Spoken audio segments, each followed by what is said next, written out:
परम शांति बापूजी आपका स्वागत है। आज हम बात करेंगे सभी संबंधों का आधार क्या है। जैसे हर जन्म में सारे जो संबंध हैं वो सेम होते हैं या कैरेक्टर चेंज होते रहते हैं। क्या बाप बेटा बनता है, बेटा बाप बनता है, क्या मतलब अभी हम ये जानना चाहते हैं कि ये संबंधों का आधार क्या है।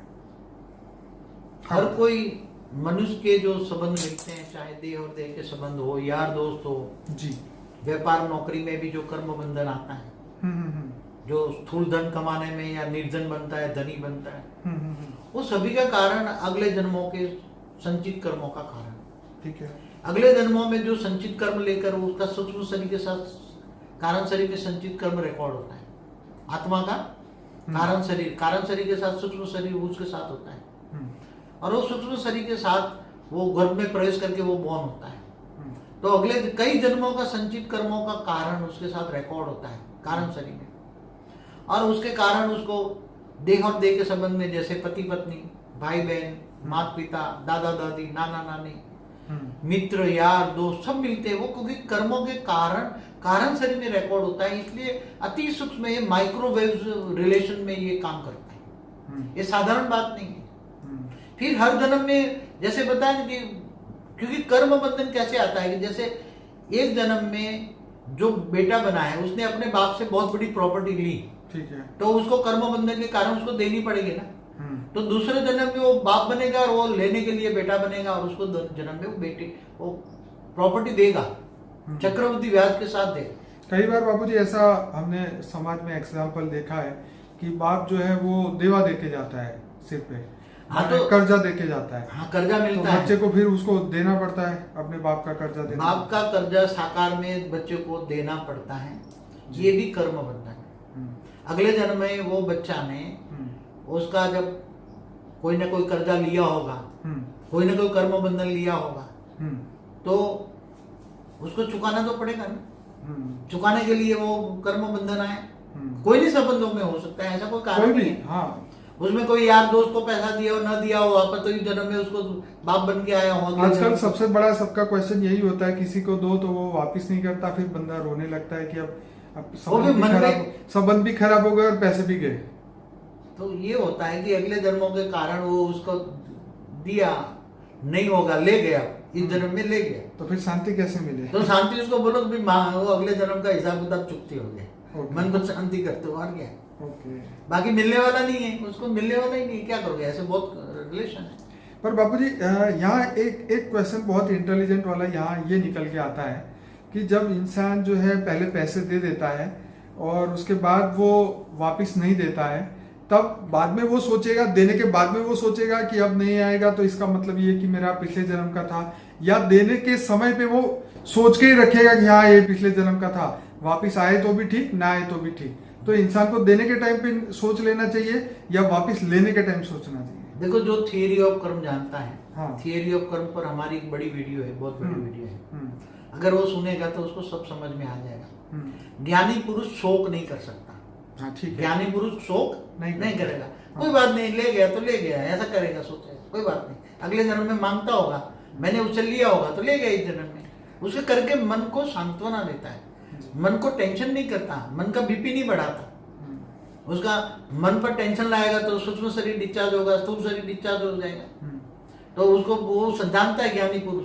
जैसे दादा थे आपके फादर, हाँ, वो ये कहते थे कि किसी ने 10 रुपए भी अगर आपका लिया है तो उसको बैल बन के खेत जोतना पड़ेगा। हाँ, वो पहले भक्ति मार्ग में ये कहानियां थी कि अगर तुम्हारे कुछ भी तुम्हारा कर्जा बाकी है और मर गया है तो बैल बन के भी उसको चुकता, बैल बनेगा तुम्हारे यहाँ, खेत में हल चढ़ाएगा तुम, और वो बैल बन के भी चुकता करना पड़ता है। ऐसे मेरे फादर कहते थे, कर्मों का थियरी वो बताते थे, बैल बनना पड़ेगा, ये बनना पड़ेगा, ये सब बताते थे भक्ति मार्ग में। ऐसा 84 लाख योनि की बात है ना, जन्म मरण के चक्कर में 84 लाख योनि में जाती है आत्मा।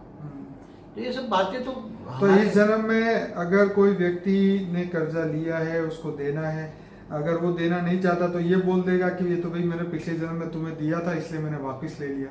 मगर जब मिलने की कोई संभावना नहीं होती, चाहे कोई भी कर्जा हो, किसी भी प्रकार का हो, जैसे कोई मकान है खाली नहीं करता, मकान हजम करके बैठा हुआ है, नहीं खाली करना, सही बात है, तो क्या करोगे? तो जाओ कोर्ट कचहरी में, कहीं मकान नहीं खाली करता।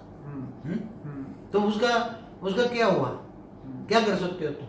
अगर ज्ञानी पुरुष है कोई बात नहीं भाई, चल चाबी भी तेरे को दे देता हूँ, ले मेरा हिसाब किताब चुकते हो गया। ऐसे तो बाबूजी गिने चुने 5 लोग भी नहीं मिलेंगे। कोई नहीं मिलेगा।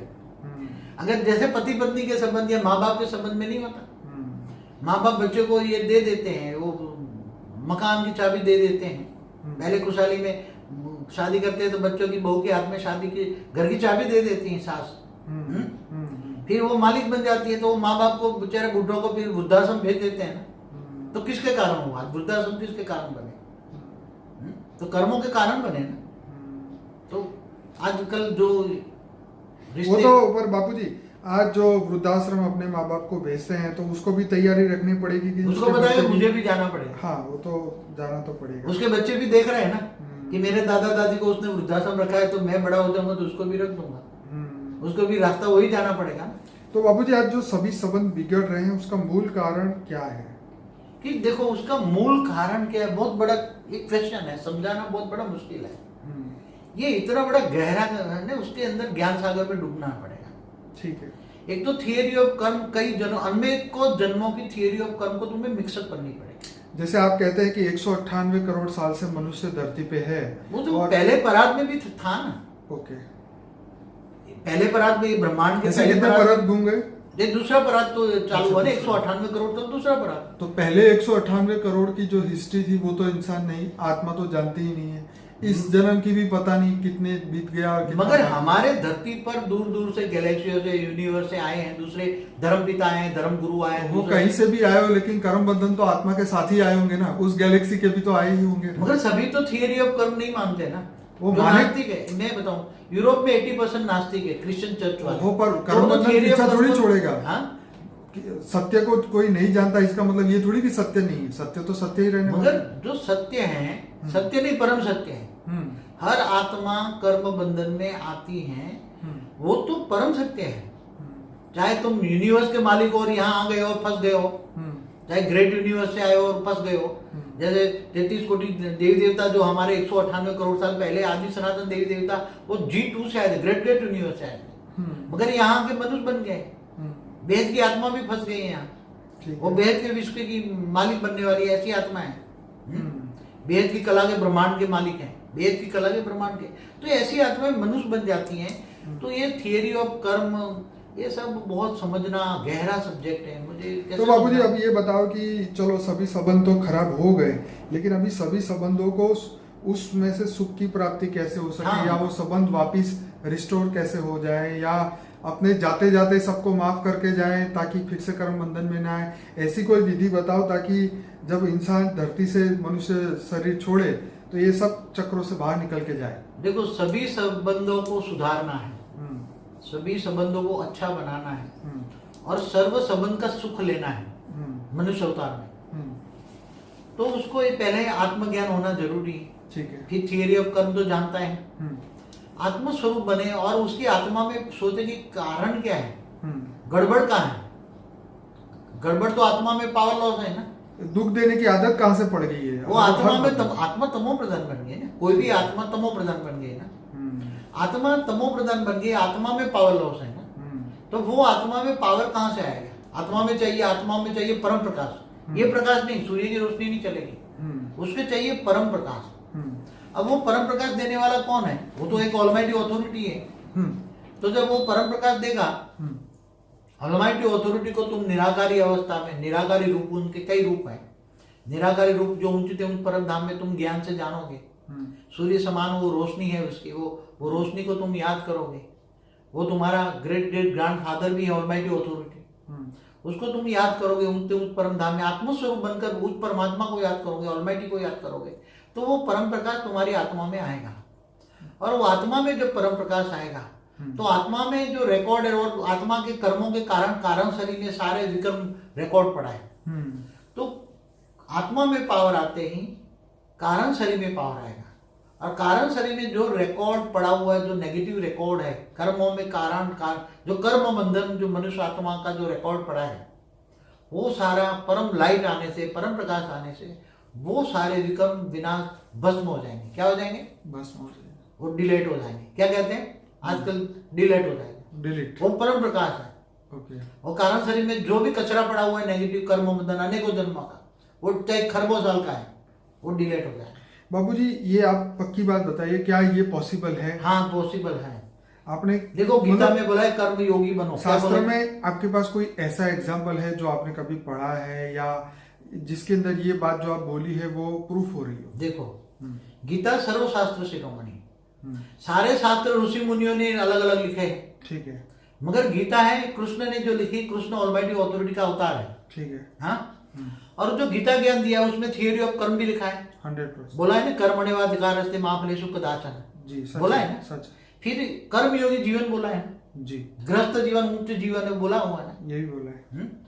और आत्मस्वरूप क्या बोला है, तू आत्मस्वरूप बन, तू देह और देह के सर्व संबंध भूलकर आत्मस्वरूप बन, मुझ परमात्मा को याद कर, मैं तेरे सब पापों का विनाश कर दूंगा, ठीक है, बोला है ना गीता में। बोला है। और गीता सर्वशास्त्र शिरोमणि, तो वो आत्मस्वरूप बनना, तुम आत्मज्ञानी बनो, आत्मस्वरूप बनो और मुझे उस परम धाम में मुझे याद करो। तो कहता है कृष्ण ने क्या कि मुझे, मैं जब तक ध्यान योग से नहीं मिलता, मैं ज्ञान से मिलता हूँ। तो परम ज्ञान लो ना, परम ज्ञान चाहिए, वो परम सदगुरु है, परम परम परम परम सदगुरु है, उसको तुम ज्ञान से जान सकते हो, उसको तुम ज्ञान से ज्ञान लो, ज्ञान स्वरूप बनो।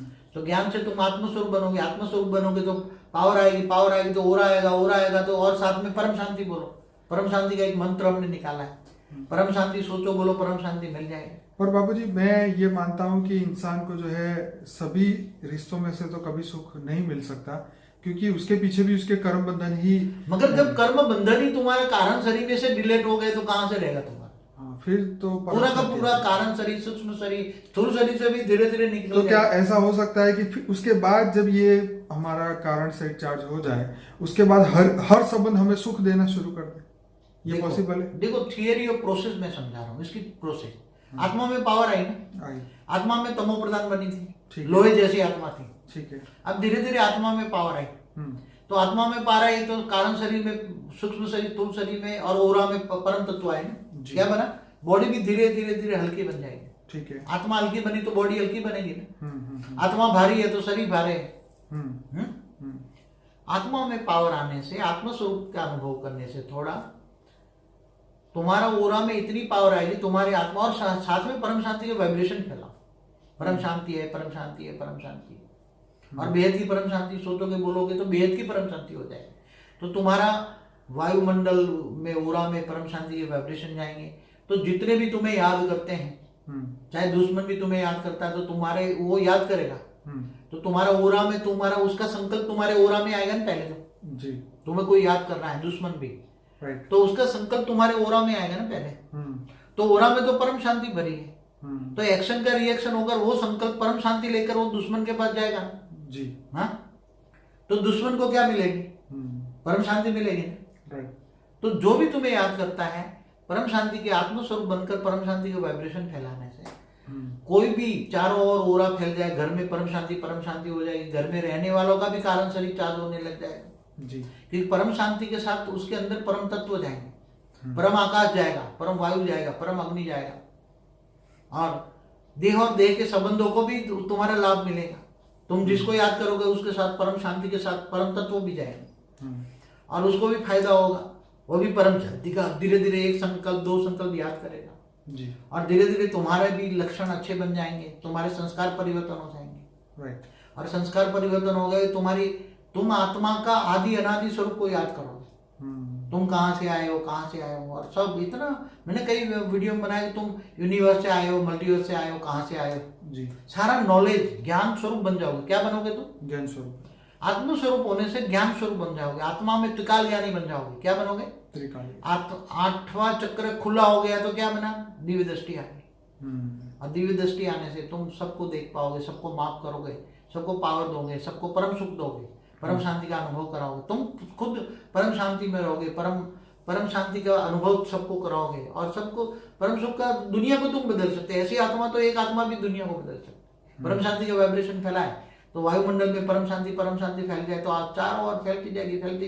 फिर उसके कनेक्शन में अच्छी अच्छी आत्माएं आएंगी ढूंढते कि परम शांति कहाँ से आ रही है जी। वो ढूंढते तुम्हारे पास आएगी, फिर वो तुम्हें पूछेगी ये परम शांति तुमने कहाँ से प्राप्त की भाई, अब मुझे भी ये रास्ता बताओ। तो तुम परम शांति प्राप्त करने का, आत्मस्वरूप का और परमात्मा का रास्ता तुम बताओगे, सबको ज्ञान दोगे। और सारी दुनिया तुम बदल सकते हो। लोगों को ज्ञान दोगे तो ऐसे हजारों जुड़ते जाएंगे, 10 जुड़ेंगे, 100 जुड़ेंगे, 1000 जुड़ेंगे और सबको परम शांति मिल जाएगी।